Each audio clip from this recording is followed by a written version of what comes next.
সল্টলেকে sector 5-এ আইপ্যাকের যে office রয়েছে, যেখানে ইডি দীর্ঘক্ষণ ধরে তদন্ত চালিয়েছে, আমি সরাসরি সেখানে চলে যাব। সুকান্ত মুখোপাধ্যায় আমাদের প্রতিনিধি রয়েছেন।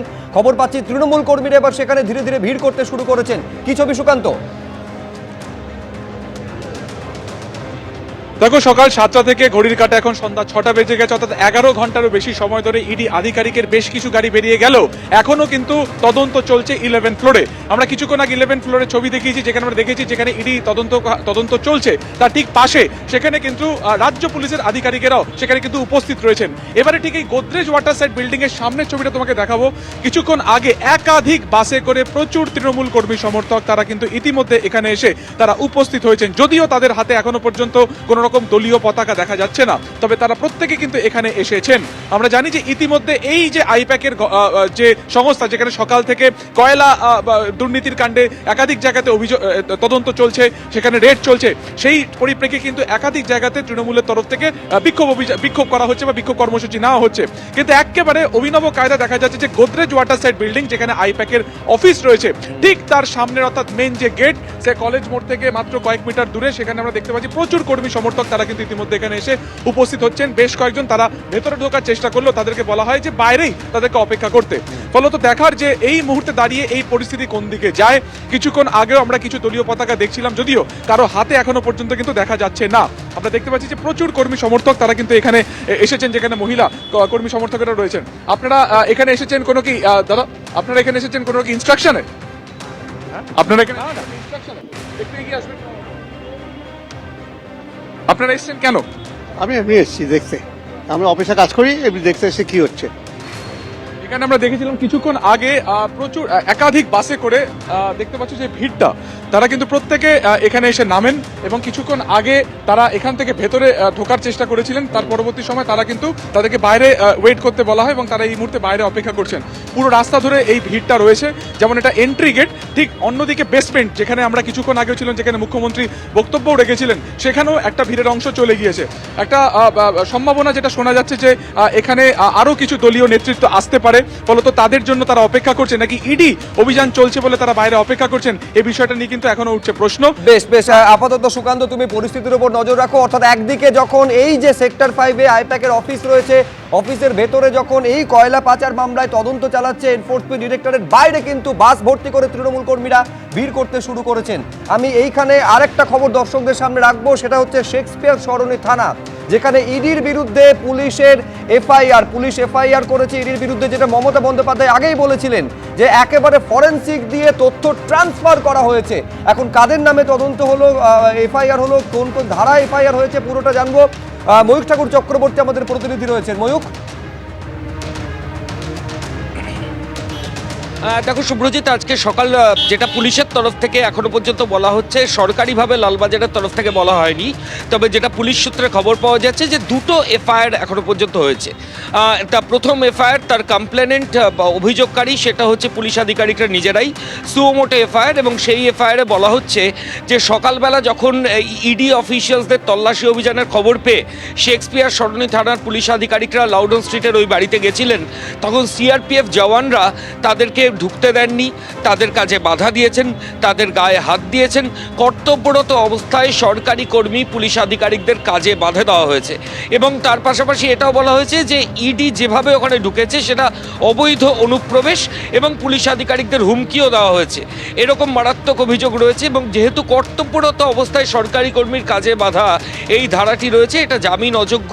এবং এই সুমোটো এফআইআর যেটা পুলিশ আধিকারিকরা করেছেন সেটা হয়েছে আননোন ইডি পার্সোনালস, অর্থাৎ অজ্ঞাত পরিচয় ইডি আধিকারিক এবং অজ্ঞাত পরিচয়ে সিআরপিএফ জওয়ানদের বিরুদ্ধে। এবং দ্বিতীয় আরেকটি এফআইআর, সেটা জৈন পরিবারের তরফ থেকে, আইপ্যাক কর্তা প্রতীক জৈনের পরিবারের তরফ থেকে করা হচ্ছে। পুলিশ আধিকারিকরা এটাও বলছেন যে ইডি আধিকারিকরা যেহেতু জিরো সিজার দেখাচ্ছেন, যে বাড়ি থেকে কোনো কিছু সিজ হয়নি, ঠিক সেই কারণেই যে কমপ্লেনটা আসছে সেটা হচ্ছে যে তাদেরকে জোর করে আটকে রাখা এবং অবৈধ অনুপ্রবেশ করা। আর হয়তো কিছু সময়ের মধ্যেই এই দুটো এফআইআর ফর্মালি রেজিস্টার্ড হয়ে যাবে। এখনো পর্যন্ত সেই প্রক্রিয়া শেষ হয়ে গেছে। বিধাননগর কমিশনারেটেও যেহেতু সেক্টর 5-এর অফিসেও একই ধরনের ঘটনা ঘটেছে, ঠিক সেই কারণে খবর পাওয়া যাচ্ছে যে সল্টলেকের ইলেকট্রনিক কমপ্লেক্স থানায় একইভাবে আরেকটি অভিযোগ কিছু সময়ের মধ্যে রেজিস্টার্ড হতে চলে। কলকাতা ইডির তল্লাশি অভিযান নিয়ে এবার আক্রমণ করলেন অখিলেশ যাদব। পশ্চিমবঙ্গে বিজেপির শোচনীয় পরাজয় হতে চলেছে, এটাই তার প্রথম প্রমাণ। আইপ্যাকের বাড়ি এবং অফিসে তল্লাশি নিয়ে পোস্ট করলেন সমাজবাদী পার্টি প্রধান। আইপ্যাক কর্ণধারের বাড়ি এবং অফিসে তল্লাশি নিয়ে বিবৃতি দিল ইডি। শান্তিপূর্ণ এবং পেশাদারী কায়দায় তল্লাশি চালানো হচ্ছিল। তল্লাশি চলাকালীন হঠাৎ প্রচুর পুলিশ নিয়ে হাজির হন মুখ্যমন্ত্রী। প্রচুর গুরুত্বপূর্ণ নথি এবং ইলেকট্রনিক ডিভাইস কেড়ে নিয়ে যান মুখ্যমন্ত্রী। আইপ্যাক কর্ণধারের বাড়ি থেকে সল্টলেকে আইপ্যাকের অফিসেও আসেন মুখ্যমন্ত্রী। মুখ্যমন্ত্রী, তার সহযোগী ও পুলিশ অফিসাররা আইপ্যাকের অফিসে ঢোকেন। জোর করে গুরুত্বপূর্ণ নথি ও ইলেকট্রনিক ডিভাইস কেড়ে নেন। তথ্য প্রমাণের ভিত্তিতেই অভিযান চলছিল, কোনো রাজনৈতিক দলকে টার্গেট করে নয়। কোনো পার্টি অফিসে তল্লাশি চালানো হয়নি। পশ্চিমবঙ্গের 6টি এবং দিল্লির 4টি জায়গায় তল্লাশি হয়েছে বলে বিবৃতিতে জানায় ইডি। কয়লা পাচার মামলা এবং হাওয়ালা যোগের তদন্তে তল্লাশি অভিযান। 10 কোটি টাকা লেনদেনের সূত্রে আইপ্যাক কর্ণধারের বাড়ি এবং অফিসে তল্লাশি হয়।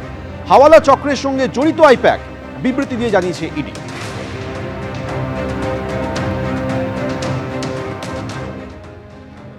মুখ্যমন্ত্রী আজ অভিযোগ করেন যে ওদের ফরেনসিক টিম তথ্য ট্রান্সফার করে নিয়েছে, এটা অপরাধ। ফরেনসিক টিমের বিরুদ্ধেও এফআইআর হবে।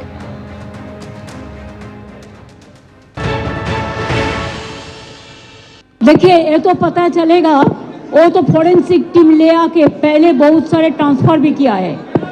वो जो किया है, क्राइम किया है, इसका बारे में एफआईआर होगा, फॉरेंसिक टीम का बारे में। মমতা বন্দ্যোপাধ্যায় বলেছেন যে ইডির বিরুদ্ধে এফআইআর হবে, জোড়া এফআইআর হবে। যেভাবে ইডি পার্টি অফিসে তল্লাশি চালিয়েছে, যেভাবে আইপ্যাকের কর্ণধার এবং আইপ্যাকের অফিসে তল্লাশি চালিয়েছে, সেটা ক্রাইম বলে তিনি মনে করছেন। প্রতীক জৈনের বাড়ি এবং আইপ্যাক অফিসে তল্লাশিতে বাধার অভিযোগে হাইকোর্টে আবার গিয়েছে ইডি। বিচারপতি শুভ্রা ঘোষের এজলাসে মামলা দায়েরের আর্জি ইডির। মামলা দায়েরের অনুমতি হাইকোর্টের, কাল শুনানি হতে পারে। প্রতীক জৈনের বাড়ি এবং অফিসে তল্লাশির মধ্যেই হাজির হন মুখ্যমন্ত্রী। প্রতীক জৈনের বাড়ি থেকে ফাইল নিয়ে বেরিয়ে আসেন তিনি। ফাইল ছিনিয়ে নেওয়ার অভিযোগে এনফোর্সমেন্ট ডিরেক্টরেট মামলা দায়ের করেছে। তদন্তে হস্তক্ষেপ করা হয়েছে, বাধাদান করা হয়েছে, এমন অভিযোগ করেছে ইডি। এবিপি আনন্দ, এগিয়ে থাকে, এগিয়ে রাখে।